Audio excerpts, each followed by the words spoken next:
saying the same things, it's not a repeat episode. The Mariners keep winning series, and they're still in first place.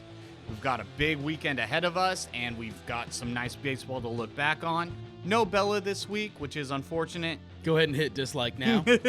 Scheduling was hard for all of us this week, and unfortunately Bella can't make it. She will be back in the future, but as of right now, it's just us two, so let's talk some ball. Okay. Hey, everybody. Welcome back to the Sogcast. I'm Patrick. And I'm Garrett. So, Mariners are in first place. They win series after series, 9 straight series. That's tight. Yeah, and Oakland was one of the hardest teams we've faced recently. Like, every game was kind of a heart pounder. Dude, Oakland is good, and Oakland is pesky. Yeah, and they're playing like a second place team, and I don't mean that as like an insult. They deserve to be in second place. They were hitting the ball well. They made a lot of great plays, and the only reason they tend to be in second is kind of the back end of their bullpen outside of Mason Miller. Kind of faltered, and that's why the Mariners were able to score late and steal 2 of those games. But they're a great team, and yeah, it was a hard-fought series. And the game we lost in Oakland was kind of one of the only losses since like the first week of the season that I've been kind of pissed about. Oh, yeah? Because like that was a winnable game. So, the Mariners have been taking 2 out of 3 from everyone for the last ones with a sweep here or there. But 2 out of 3. Sweep of the Angels. The 2-game sweep. Hey, it counts. But, for example, the first loss in Texas, we lost 13-1. That's just baseball. That's the way. There's days where you don't have it. The team just isn't cooking, and the other team is hot. Right. It's not like you pissed away a game you could have won. That's just baseball. That's a blowout. Yeah. Yeah. The loss we did have to Oakland, though, was pissed away. A little bit. Yep. Especially after all that work Munoz put in there at the end to keep us in the game. Yes. That's tough. Munoz got absolutely screwed over on a bunch of calls. There was the strike on a bunt that was right down the middle that the umpire inexplicably did not call. That was weird. There was the phantom catcher's interference on Cal. Yeah, I guess the bat hit his lace on his glove. I don't even know how the umpire sees that. Like, either he called some bullshit and got lucky when they reviewed it, or he's just an eagle eye umpire. Maybe. Weird that he saw that and not a strike that was a little up and away, but over the plate still. Yeah, that was weird. And Munoz got himself in a bases loaded, no out situation, and then he struck out the side. Yeah, dude. That's crazy. I mean, Munoz is the dude. That is the dude. I said it, I think, 2 weeks ago. Maybe 3. I don't know. I said it. Munoz is my favorite Mariner at the moment. When this dude comes out, I'm like, let's fucking go right now. Yeah. He's a killer. He is. He's no longer perfect. He did falter in the Oakland game, but no one's going to be perfect for a season, and it's not like he even got blown up. Right. Yeah. Munoz has been absolutely lights out. He's been huge for us. And another player, though, or reliever we should sing his praises. How about Vargas? Oh, my God, dude. Vargas is making a name for himself out there right now. Seriously. He's been helping us out so much. Long relief, too. Yeah. Dude, that's a guy. That's a guy we need on this team. Yeah. And Munoz throwing so much the previous night. We needed Vargas to come in the next night to get the save. Vargas had pitched 2 innings the game prior, and then comes out and gets his first career save. That's awesome. Save that ball. Save that ball. Yeah. That's super cool. Good for Vargas. Proud of him. Yeah. And then the next man up mentality is kind of what's been happening with the Mariners. It's not one guy that is carrying this team. Now, sure, there are people that are playing like superstars right now. Munoz, Polanco, Cal. But, I mean, all up and down the lineup except for one guy is producing. Miles Mastroboni has been huge for us. Dude. That's awesome, dude. I love that. And his numbers don't paint the picture of what you see on the field this year with the Mariners. Look at his career stats. They're garbage. They're not good. When we picked up Miles Mastroboni, we talked about it and you were like, yeah, dude is not good. Who cares? It's like, spring training, he might make the team, guys. Same with Rowdy Tellez.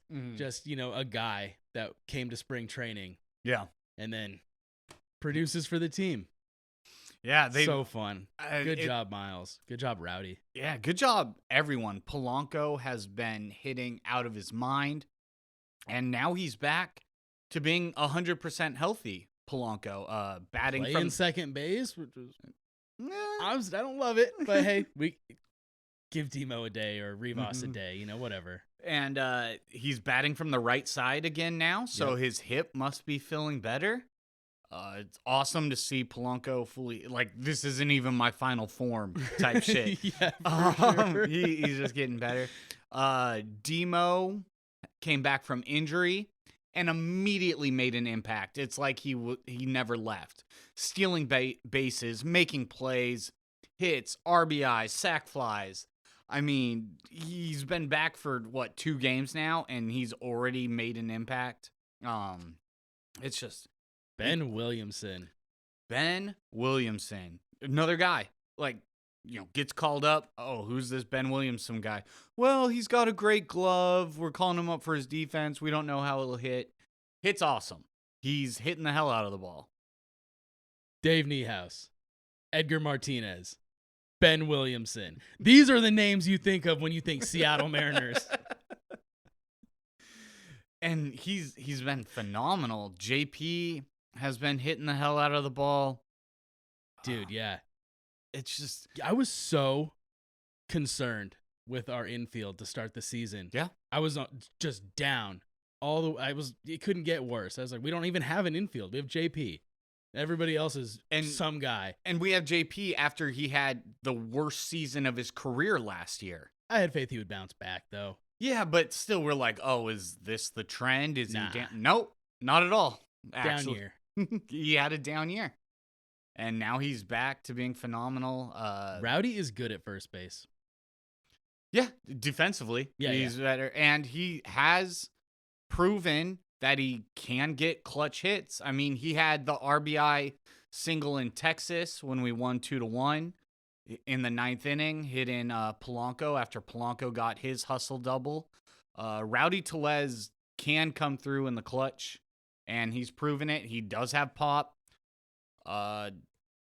He's definitely won us over. We were critical. There's no denying. We were critical on Rowdy. Sure. And he's proven us wrong. When you don't hit baseballs, we're going to talk about it. And that's why, Donovan, Solano. Solano is really the only person on this roster that's not producing right now. Yep. We had Samad Taylor up for a little bit. He got sent back down. We're kind of set, our roster is as good as it is. And it's crazy to think that the Mariners are performing this well despite all of our injuries. We're down Rayleigh. We're down Robles. We had Demo down. We had Polanco battling injuries. Kirby, Logan. Like, the injuries go on, and it's not reflected in the record at all. This team is feisty. They are winning games. They're getting hits late in games, which is super exciting. When the Mariners made the playoffs and stuff, we relied on chaos ball. It was literally random bullshit that we had to hope to happen for the Mariners to scrape together a 2-1 victory. This year, it hasn't really been like that at all. Staying in the game the whole game has been crucial this year. It's not put up 2 runs in the first inning and then fizzle out the rest of the game and hopefully your opponent doesn't score. 1 in the first, 1 in the fourth, and 1 in the 7th, and you lose 3-2. Exactly. You know what I mean? Yeah. Shit. Yesterday we were down 5-0. Down 5-0 in the 5th. And we came in the 5th, right? And we came back with 6 unanswered runs to win the game, and a Munoz with another save because he's just the man. Dude, that is awesome. Yeah. Just keep going out there, taking your ABs, get on base, get them in. And all game long. Yeah. And, the fact that, even last year, if you told me that the score was 5-0 in the 5th inning, I'd turn the game off because, we know it's The Office is on. I'm watching The Office. Yeah, it's going to end. The score is going to end 5-0. And this year, 5-0. Oh, well, let's get the bats cooking. Boom, 6 runs. Spread out, too. It wasn't like a blow-up inning. They chipped away with the limited time they had left in the game and get the win. And it's just crucial hitting. It's so exciting.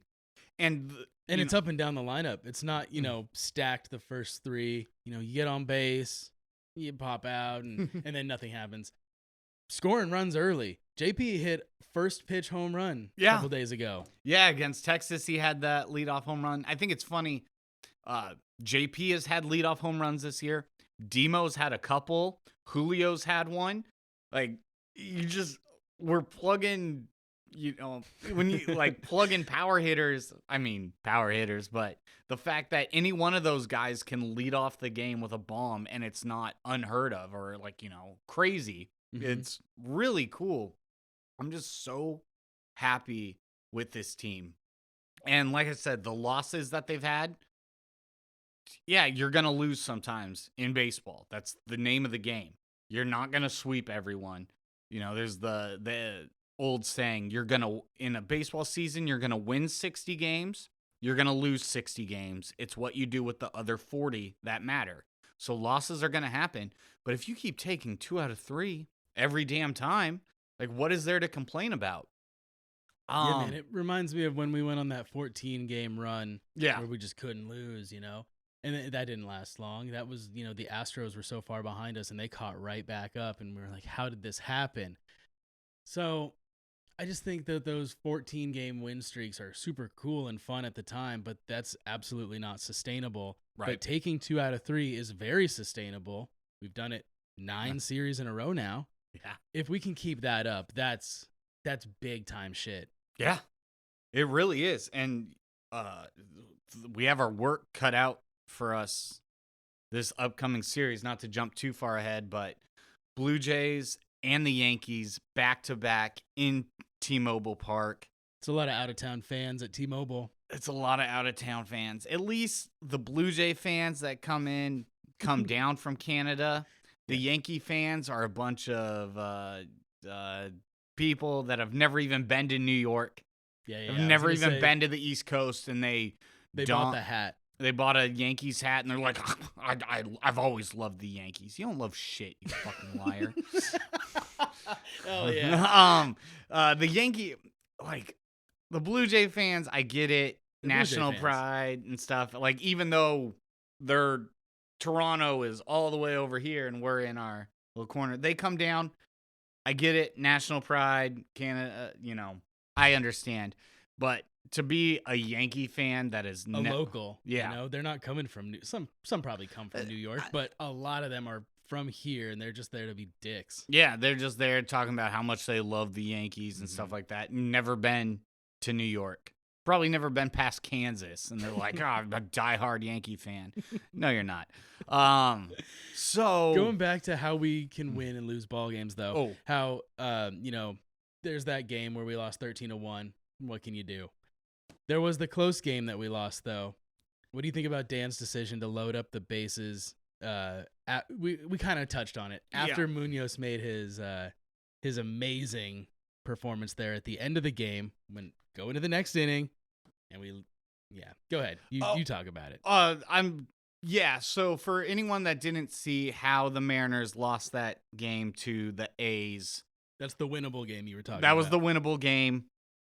We had the lead, and then Munoz blew the lead, unfortunately, in the bottom of the 10th, I believe it was. First pitch to hit right up the middle, scored the Manfred runner from second, and Munoz was no longer perfect on the season, which is a bummer, but no one stays perfect. Got out of that. Then in the next inning, this is where the issues arise. First batter gets out, the runner gets to third. So they tie ball game, bottom, any run that they score is a walk-off, A's win. So there's a runner on third with one out. And Dan chooses to intentionally walk the first guy, which was Shane Langolier. Mm-hmm. And I get it. Set up the double play. No, if a sacrifice fly or whatever, that's going to happen no matter what. But at least this way, you intentionally walk, you get him on first. Anything on the ground, you can roll up, double play, get out of the inning. Okay, Yeah. I like the strategy. Next up was Blade. And Dan chose to intentionally walk Blade as well. Now this, I don't get. Because now you're loading up the bases. And I get, strategy, force at any base or whatever. You can then just throw it to the plate, cut the runoff at the home. The problem is that Langolier and Blade have the same exact batting average, which is 226. And we intentionally walked both of them to get to Jacob Wilson. Yeah, tell me about Jacob Wilson. Jacob Wilson is batting .341. Cool. And he had 3 hits already in that ball game. This is the equivalent to, I know batting averages don't tell everything, but this would be the equivalent of another team intentionally walking like Miles Mastrobuoni and Rowdy Tellez to get to Jorge Polanco. Yeah. It just doesn't make any sense. It was an absolutely asinine move. Goldsmith on the radio was pissed. Yeah. Oh my God, he was pulling no punches. He's like, managers always have their reasons. I don't know what that reason could be. Can't wait to talk to him and find out what he has to say. It was ridiculous. I mean, intentionally walking one, totally understand. Set up the double play. Yeah. But Jacob Wilson, not only does he have one of the highest batting averages, The dude only hits. he only hits. And He doesn't strike out. no, doesn't on, really man. walk that much, gets a ton of base hits, and clear by his 341 average. And the fact that he had the hot hand, he had 3 hits already in the ball game. No way he does 4. Oh, it can't be done. Now we'll try again tomorrow. One thing, though, Dan, after the game, when questioned about it, and I love to see this, Dan explained what his strategy was. He knows, and his reasoning was that Jacob Wilson tends to hit the ball on the ground, so he thought it would be more likely that he could ground into an inning-ending double play. So that was his reasoning, and then on top of that, he full-on admitted, he was like, I made a mistake. This loss is on me. I tried this strategy. It didn't work. The loss is my fault. And all I could think about is we never heard that from Service. Service would You just got to go out there and do what you can to win ball games. Service would be like, And well, that's what you did? Service would be like, well, the numbers say, or Yeah. da-da-da-da-da. Service was the man that always just never like fully taking blame. Say it with your chest. It was never his fault. So I know. for Dan to lose this very winnable game, And take accountability. yeah, and That's admirable. yeah, and I think the players also respond to that because I'm sure the players in that situation are also kind of like, that seems like kind of an odd move. Goldsmith definitely knew it was an odd move, and for Dan to take accountability of it, that's huge. That's good for the ball club. It's good for morale. And yeah, losses are going to happen. Heartbreaking losses are going to happen. That's just the way baseball goes. But for Dan to come out there and say, yeah, that was my fault. I made a mistake. This is why I did it, and it was incorrect. I mean, you can't fault a guy for that either. And then we take the series, so no harm, no foul. But that was a winnable game, which was kind of a bummer to lose. But what are you going to do at the end of the day? I mean, get back out there and play again and Yep. win. That's all you can do. One thing I thought was also interesting in that game, Matt Brash and Gabe the Babe Spire were not used through any of the 11 innings. again, going back to like the chess match of baseball and stuff, I could see them wanting to set up relief and have high leverage relievers in the next game.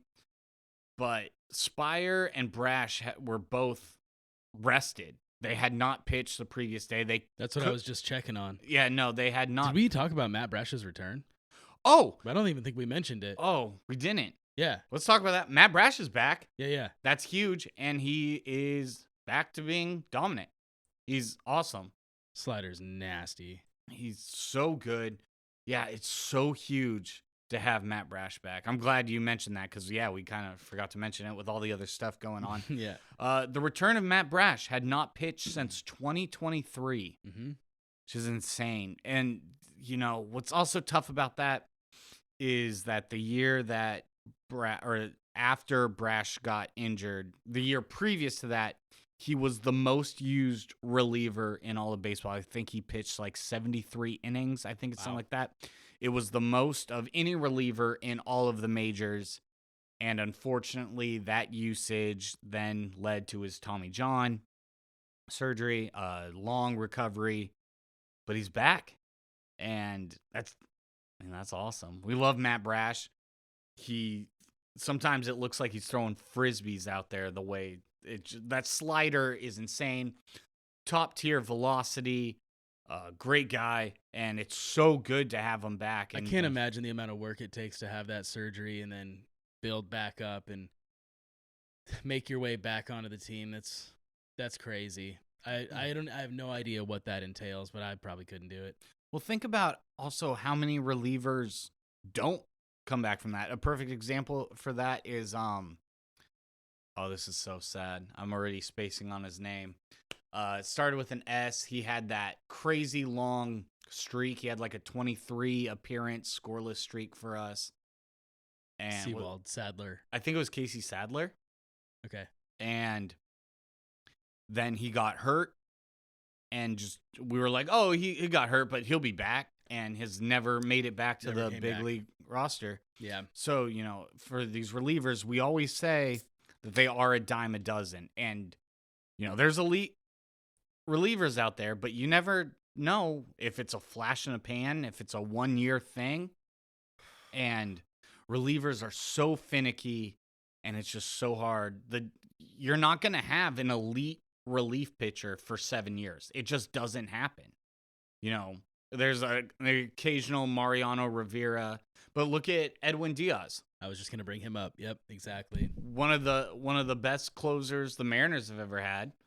Yeah. And even now, he's not bad. It's not like he's garbage or anything like that. He's still fine. But that eliteness was for 1 year. Yeah, I mean, he went to the Mets and did pretty well too. He also unfortunately had some injuries due to the overuse that the Mariners did to Edwin. And I think now, you know, he's pitching fine, but he's not bad or anything like that. But just that elite level. So for Brash to come back with this long battle, this long injury battle, and it looks like he hasn't missed a step is huge. That's wild, man. Let's continue talking about sad reliever stories. I guess it's not sad, but just like brutal. These guys really are. They can be just some guy. Yeah. Casey Lawrence is back on the Mariners. He got DFA'd and picked up by Toronto. He pitched 2 2/3 innings in relief. That's a workload. That's long relief That's right long there, relief. baby. And they DFA'd him. So now he's back in Tacoma. So, I mean, chances are we'll see Casey Lawrence again at some point this season. The dude, we talked last week, I believe, about this guy who is old. He's old. He's 37 years old. 37-year-old reliever. Just doesn't know where he's going to be the next day, you know, traveling all around. It's got to be tough to have a family and, you know, you get DFA'd and you're like, oh, I got picked up by Toronto. You go to Toronto, you pitch 2 2/3 and they say, get back on the plane. Yeah. Seattle just called, you know? Yeah. Dude. Yeah. But the guy shows up. He does his, he puts in innings. Yeah. He's doing work. Man, I feel for the guy. I do too. And yeah, we did talk a little bit about Casey Lawrence last episode. And it was funny because we were talking about how crazy it is that He's living out of a suitcase, essentially. He doesn't know where he's going to be on a week-to-week basis. Comes up for the Mariners, pitches, 3 innings of long relief, had 6 unearned runs tagged against him, gets DFA'd. Now, all of a sudden, he's an employee in a different country. He gets picked up by Toronto, so he goes to Toronto. He's there for, how many days? Pitches, long relief, and then they say, okay, well, now we DFA you. And now he's back to his suitcase, and the Mariners pick him up again. This dude is traveling like crazy. He's traveling more than the Toronto Blue Jay fans that are going to come down here for the series. He's actually done that. So those Vancouver fans. Yep. They come from all over, I'm sure. They do. But Lawrence, man, I feel for this guy. Yeah. And we don't have to get too in depth in this, but you and I have just talked before about how much of like the financial stuff goes into a player's salary, agent fees, all this. When you hear someone has a $4 million contract, they're not seeing $4 million. And then the taxes and stuff on top of that. I can't imagine being Casey Lawrence's accountant that has to then take the taxes for his game check of being an employee in a different country and then coming back and that. Yeah, I wonder how much he walks away with. I couldn't even speculate. I have nothing to go off of. Yeah, I have no idea because you sign him to a contract, but you're not signing him to a one-day contract. So it's not like it's in his contract that he's going to pitch one time. So I can't imagine the ups and downs and everything for Casey Lawrence.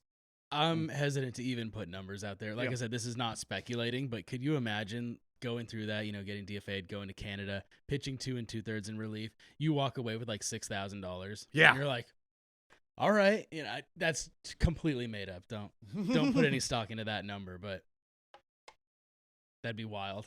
Yeah. And it's just, well, we're glad to have him back. I am. Yes. I want to see him again. I do. And, it's kind of nice to have that long relief guy. Vargas has pitched long relief for the Mariners this year, but damn, he's also proven that he can be the high leverage guy, to throw long relief and then come and get your first career save the very next night. That's pressure. Mm-hmm. And that's huge. So it's also high use. Yeah. So careful. Don't do that to your relievers. But good for Vargas for doing it. That's crazy. Just don't hurt yourself, man. Yeah. Stay healthy. We're injured a lot right now. And let's have the conversation. Let's have the conversation of Kirby and Logan coming back. And the Padres disappear. You're going down, Padres. So, Logan and Kirby coming back. What do we do with our starters? I'm going to say it. I would rather have Emerson Hancock as our 5th starter than Bryce Miller. At the moment, I kind of understand. Mm-hmm. I prefer Bryce Miller, but I think he's dealing with a back injury. And if it's going to affect him in this way, got to do something about it. You got to take it easy on Bryce Miller. I don't know. Does he have options? Can you put him in Tacoma? Oh, I'm sure he does. He's got to, right? He's so young. He's definitely got options. I don't know. I wouldn't mind that. Give him some time to come back and be Bryce Miller. But or Emerson Hancock had one terrible outing, mm-hmm. and then he's come back. Yeah, and he's a serviceable. He's a fifth starter. Yeah, he'll give you 6. I mean, against the A's, he got pulled after the 6th inning, but he was only at 76 pitches. Mm-hmm. He could have gone deeper into that game. Yeah, I mean, pitch count wise, just sucks. I really like Bryce Miller, and I want to see him push for bigger things. And you said the same thing about Brian Wu, who had kind of a bad day the other day. I'm not saying one bad day is enough to, say he's not our 4th starter or whatever he is. I think Wu's our number 2 right now. Wow. I do. Oh, yeah, I'm thinking about Logan, Kirby, Castillo, Woo. Like when we're all healthy, when everything's said and done. Honestly, if I'm being real, I would still keep Woo as our number 2. Logan would go to our number 1. And Kirby, the only reason I would drop him in the rotation is just because he's younger and the setback and stuff with the long-term injury. I think it's going to take him a little bit more time to adjust to get into the full swing of things, where Logan has some more experience under his belt. I would go Logan, Woo, Castillo, Kirby, Hancock. You're that high on Woo. I think Woo is the future. I think he's dope. I think Woo is the guy, and I'm high on Woo and low on Miller. And if this is a little tinfoil hat conspiracy theorist, but I wouldn't be surprised if the Mariners are hinting at that back injury, so that when our rotation is healthy with Kirby and Logan, we can put Miller on a little phantom IL stint to get him back right and maybe get him some rehab starts without wasting an option. Maybe. That is pure conspiracy theory. There's But I see what you're saying. I think you could also just use the option. That's true. or his back could really be hurting. We're not in the clubhouse. We don't know. But you're right. I don't. Total speculation. We don't know these guys. Nope. But Miller, I don't know. I'm not sold on Miller. His home and away splits have been the most drastic out of all of our starters. And as soon as he starts sniffing 100 pitches, his arm just falls all the way off. He can't really go deep like that. And yeah, I'm not high on Miller at all. And I know why you're saying that. It's because I've watched him play too. But I really do think that he's dealing with some kind of thing. So I just want him to be healthy, get back out there, and be the Bryce Miller that I believe he can be. Nothing against Woo. Woo's great. I have Woo as my number 2, honestly, right now. We'll see what happens when everyone gets back, but I'm high on Woo. I could see 3. Yeah. Logan. Yes. Castillo. Got Castillo's Woo, and then Kirby, and then Hancock, I guess. Yeah, I mean, I'm taking Hancock over Miller right now. If Miller's healthy, I'll go Miller, number 5. Okay. And I think that is a brutal rotation. Yeah. Yeah, it's tough.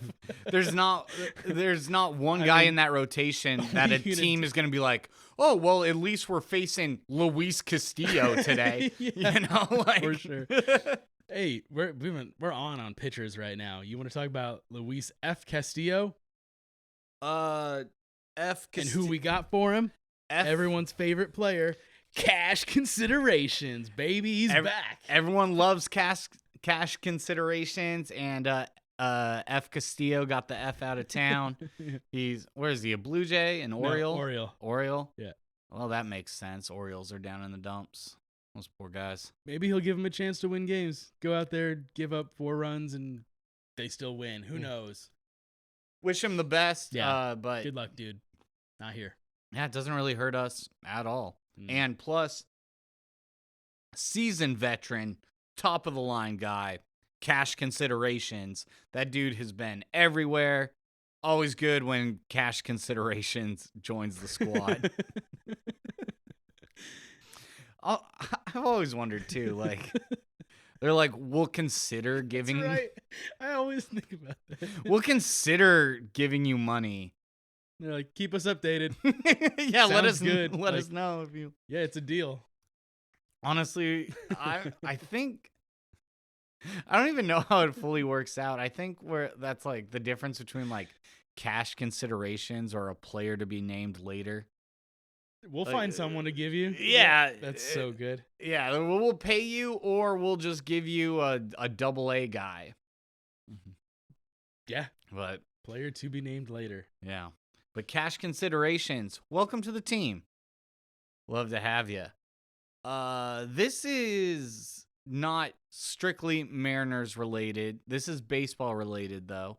And this is something I have an issue with. The challenge rules for baseball make no sense, and it's really stupid, and it pisses me off. Let me explain that. Okay, So, go ahead. football, Sure. you have 2 challenges. If you win both challenges, you get an additional challenge. Baseball, you get 1 challenge. And then, after that, you can just ask the umpire to challenge, and they'll go, okay. Yeah. So there is an example in the Tuesday Oakland game. Uh-huh. The Tuesday A's game. Sorry, not Oakland. Where were we? Sacramento. The Tuesday Yeah. A's game. The A's had used their challenge earlier. They wanted to use one in the 8th inning. The manager goes, "Hey, can we challenge that?" The umpires are like, "Yeah, we can do it." I'll see why not. It's We're here, aren't we? Yeah. So, I mean, it's just either what's the point of having 1 challenge if you can then just ask for more challenges? I guess you get 1 free challenge. Yeah, and I guess technically speaking, the umpires don't have to grant you in a challenge. If you ask, you could say, "Hey, would you guys want to take a crew chief challenge?" And the crew chief of the umpiring crew can say, "Yeah, we'll take another look at that." Or they could say no, but they don't. The umpires don't say no. So what's the point? Just give everyone unlimited challenges then, or make it 1 challenge.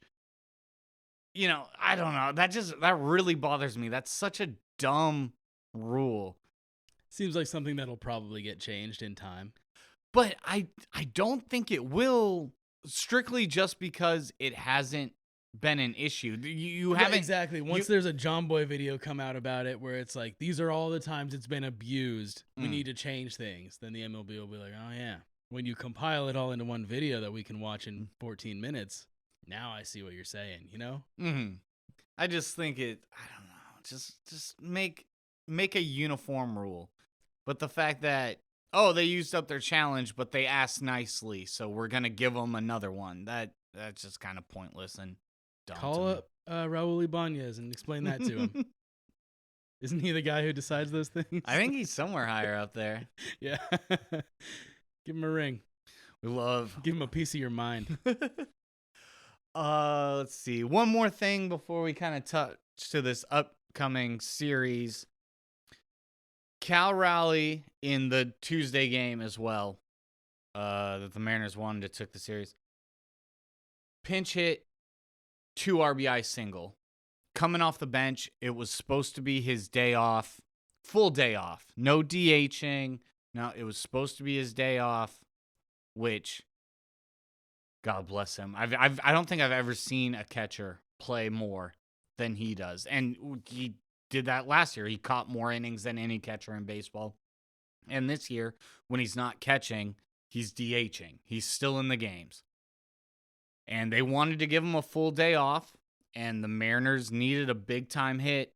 They call Cal off the bench, 2 RBI single down the line. And I just don't know the last time the Mariners had a star player that I felt just like automatic can come through in those situations. We have clutch hits, players showing up clutch, but there's never been a time in recent memory that someone's coming off the bench in a late pinch hit situation, and I'm like, oh, they've got this. And Cal did it. Also, I think maybe another reason for that is because Scott Service just loved to pinch hit willy-nilly with no rhyme or reason, just playing the handed matchup.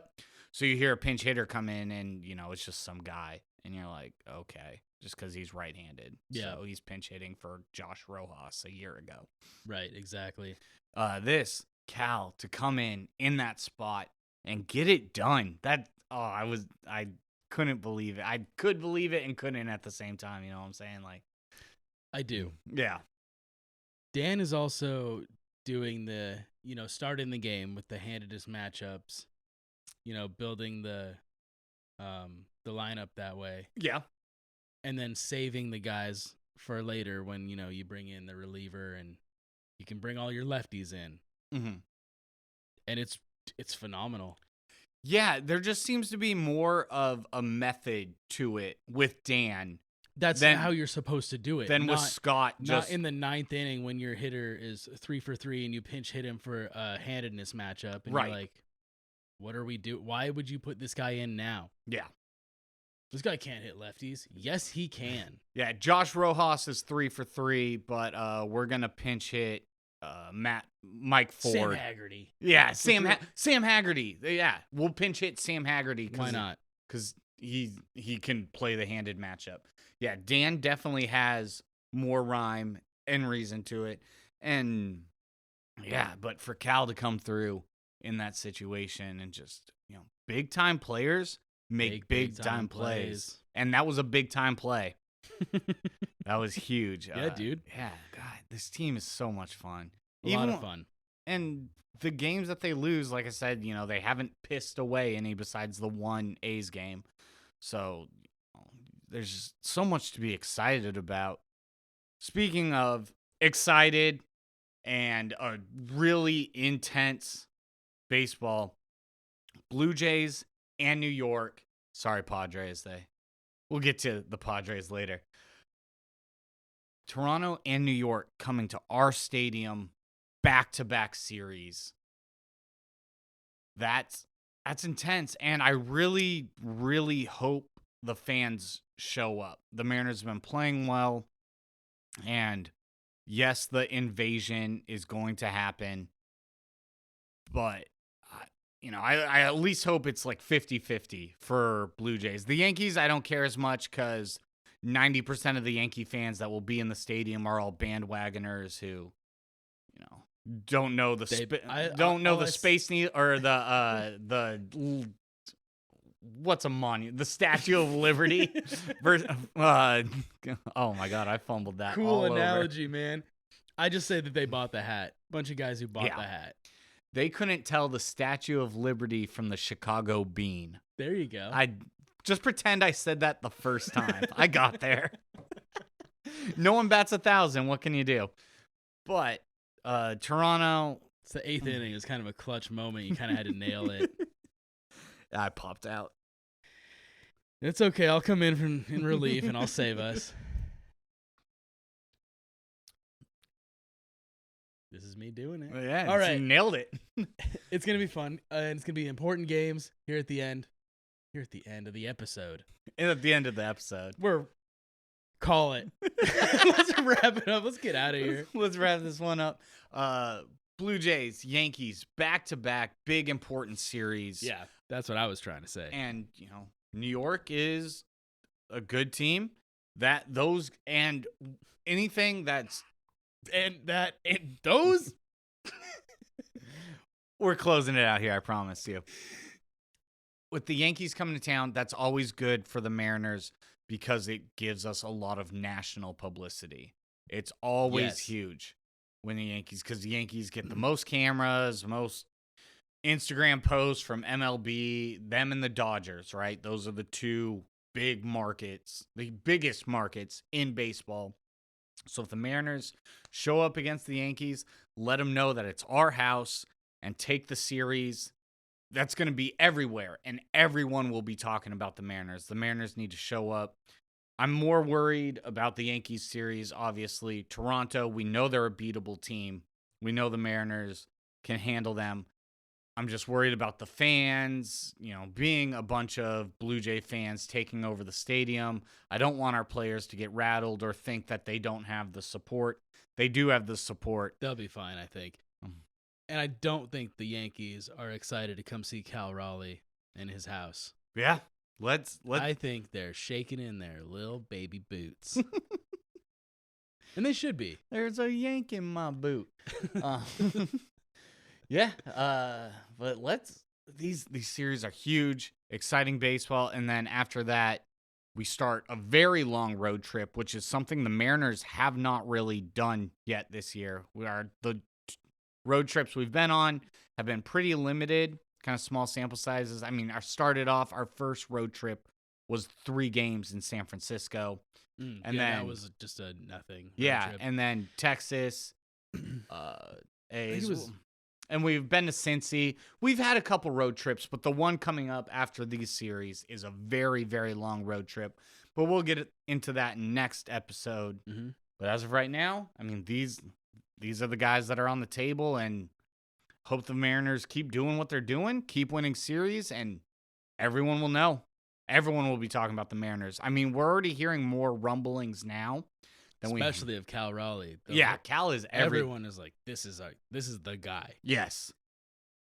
And let's make it known that Miles Mastrobuoni is good. Yes.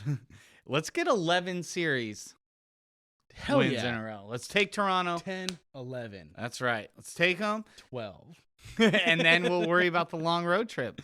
But big, exciting baseball this week. Mother's Day. Show your mom that she raised a Patriot and yell at a Toronto Blue Jays fan. I want to say Happy Mother's Day to everybody. This is going to come out, a day or two before Mother's Day? No. Happy Mother's Day, everybody. All the moms out there. And I wanted to tell one very funny story about my mom. Okay. I thought it was funny. Yeah.